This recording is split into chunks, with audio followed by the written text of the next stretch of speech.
The Nike Ja 3 at Dawn is shaping up to be one of the most energetic and talked about colorways in Ja Morant's signature sneaker line.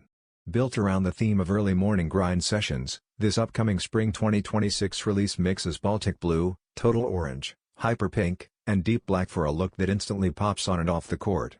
Nike adds unique storytelling details, including a tri-state emblem representing New York, New Jersey, and Connecticut, plus area code accents and mismatched insoles featuring an hourglass and circular icon.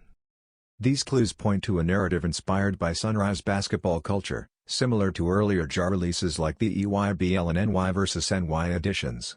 While Nike hasn't fully revealed the backstory, the hints suggest another tribute to grassroots hoops and the dedication of young athletes grinding before dawn. With its vibrant palette and strong identity, the Nike Ja 3 at Dawn is positioned to become a standout performance sneaker and a major highlight for fans in 2026.